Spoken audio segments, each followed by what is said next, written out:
దైవ మర్మములు సహోదరుడు భక్త సింగ్ గారి అనుభవములో దేవుడు ఆయనకు బయలుపరిచిన మర్మములను అనుదినము పంచుకొనుట. మే 12.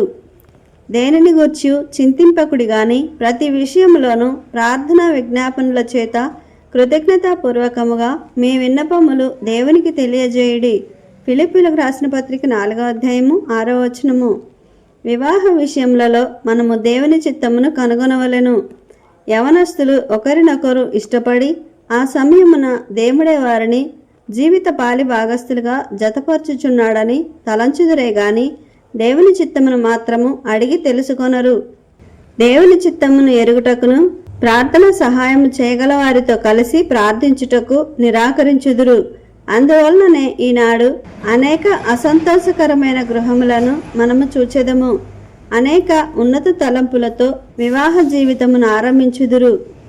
కానీ కొద్ది కాలమునకే వారు కలిసి జీవించుట కష్టమగును. కుటుంబములో ఎడతెగని కలహములు, వారి సొంత హృదయములలో సంతోషము లేకపోవటను వారు గమనించుదురు. అందువల్లనే వివాహమునకు మునిపే అది దేవుని చిత్తమో కాదో నిశ్చయము చేసుకొనవలెను. మన సేవ పరిచర్యల విషయమై కూడా దేవుని ఏర్పాటును తెలుసుకొనవలెను. ఈ పాఠమును అనేక సంవత్సరములకు మునిపే దేవుడు మాకు నేర్పించి ఉన్నాడు. పరిచర్య విషయంలో దేవుని ఏర్పాటును తెలుసుకున్నందువలననే డబ్బు విషయమై ఇతరులను అడగనవసరం లేదు.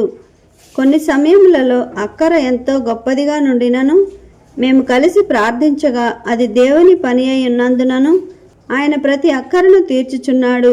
ఏ బిల్లును చెల్లించుటకైనను ఒక్క దినమైనా మేము ఆలస్యము అవసరము లేకపోయాను. దేవుని సేవలో మనము వహించు బాధ్యత ఏదైనప్పటికీ ఆయన ఏర్పాటును, ఆయన సముఖమును మనము వెదుకవలెను.